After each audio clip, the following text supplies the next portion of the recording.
Hello everyone, আসসালামু আলাইকুম। Welcome back to another video. আজকে আমি আপনাদের সাথে শেয়ার করব হেলদি অ্যান্ড মজাদার কারাক চায়ের রেসিপি। চলুন দেখে নিই কীভাবে তৈরি করি। প্রথমে আমি একটা ফ্রাই প্যানে নিয়ে নিয়েছি 2 টেবিল চামচ চিনি।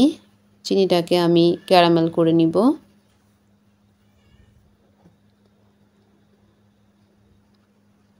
ক্যারামেলটা হয়ে গিয়েছে। এখন আমি এতে অ্যাড করে দিব 1 কাপ পরিমাণ দুধ।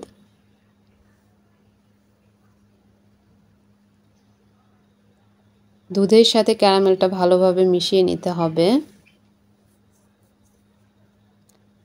এখন আমি এতে দিয়ে দিব মশলাগুলো। আদা, তেজপাতা, এলাচ, দারচিনিকে আমি থেঁতো করে নিয়েছি। একটু নাড়িয়ে মিশিয়ে নিব। এখন আমি এতে দিয়ে দিব 2 টেবিল চামচ চা পাতা।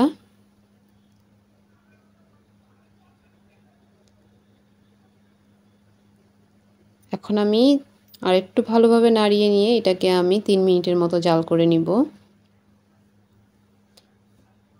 চাটা হয়ে গিয়েছে, এখন আমি নামিয়ে নিব।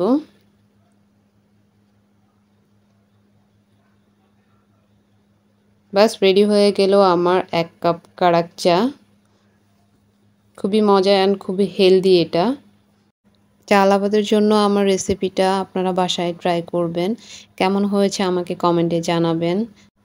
আমার চ্যানেলটিকে বেশি বেশি লাইক, কমেন্ট অ্যান্ড শেয়ার করবেন। ভালো থাকবেন সবাই। দেখা হবে পরের ভিডিওতে। আল্লাহ হাফেজ।